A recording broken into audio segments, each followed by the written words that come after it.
ส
วัสดีพ่อแม่พี่น้องชาวบ้านสระศรีทั้งสองหมู่นะครับวันนี้เราขอวันอาทิตย์ที่12 เมษายน พ.ศ. 2569สำหรับวันนี้จะขออนุญาตประชาสัมพันธ์แก่พี่น้องทั้งสองหมู่ได้รับทราบนะครับเนาะเรื่องแรกก็คือวันนี้ทางวัดป่าบงของเรานะครับว่าทางบาเลก็จะส่งนำเนาะประธานนะครับในช่วงเช้าไปกับพี่น้องให้มาร่วมกิจกรรมกับทางวัดป่าบงขอได้เชิญนะครับวัน8 โมงถึง8 โมงนะครับเนาะทางบาเลก็จะนำพาส่งนำพาประธานวัดป่าบงนะครับแล้วก็ให้ประชาสัมพันธ์แจ้งพี่น้องบ้านเฮาท่านใดอยากไปร่วมกิจกรรมนะครับขอได้เชิญนะครับด้วยกันเป็นช่วง8 โมงนะครับเนาะทางพระพุทธเจ้าและพระองค์ก็จะบอกมาจะส่งน้ำว่าประธานและการเป็นของเรานะครับเนาะสำหรับข้าวและสบายก็คือวันนี้เราเป็นเป็นเราจัดงานบุญนะครับเนาะจัดงานบุญเปิดต้นมีพี่น้องปัจจัย100 บาทเป็นแก้วเป็นกระบี่ปัจจัย1,000 บาท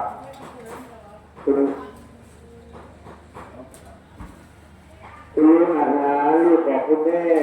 ทำเป็นอาหารปัจจัย1,000 บาทนะครับคุณค่าขนมกระบี่ปัจจัย200 บาทก็จะที่อุตราชาปัจจัย100 บาทนะครับพี่น้องได้ที่จะได้ทำเขาและปัจจัยเราขอให้นักเรียนทุกคนให้ได้สุดให้ในวันนี้นะครับเนาะคือวันนี้เป็นช่วงของเขาที่จะถวายนะครับเนาะ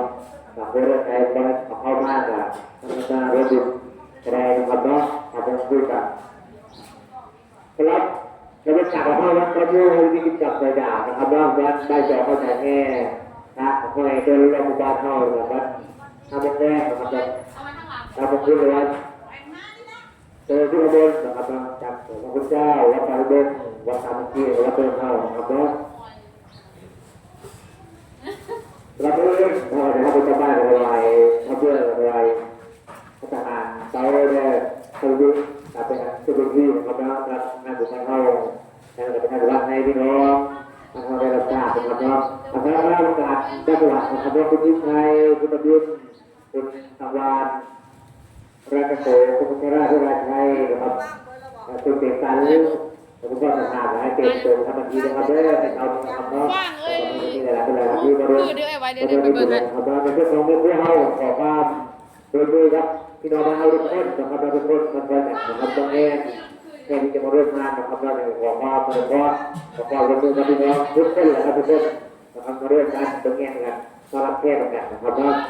อาจารย์วันนี้กับขออนุญาตยุติการประชาสัมพันธ์ไว้แต่เพียงเท่านี้สวัสดีครับ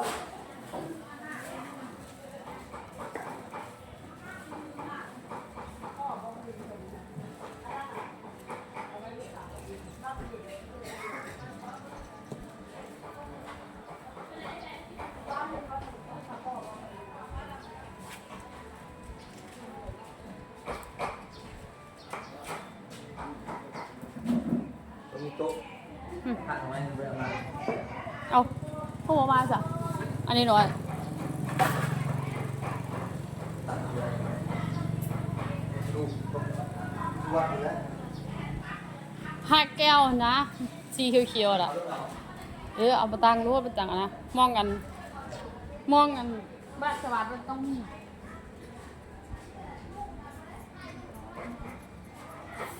โอเคนะคะค่ะเรียบร้อยแล้วนะคะเราเตรียมแล้วก็อันนี้ก็จะไป อันนี้หอบนะคะ เตรียมแล้วนะคะเป็นแต่งตัวก่อนนะคะ เพราะว่าลูกพี่มาแล้ว ใช่เรียบร้อยแล้วนะคะ เราไปเตรียมตัวก่อนนะคะสวยดาวเช้านี้มาร่วมบุญด้วยกันนะคะ FC ค่ะสำหรับคลิปนี้ก็ขอจบคลิปไว้เพียงเท่านี้นะคะสวัสดีค่ะ เอาจบแล้วบ่ ใจแล้ว ลงไปอีกแล้ว เอาบัญชีมาด้วยนะพี่จะ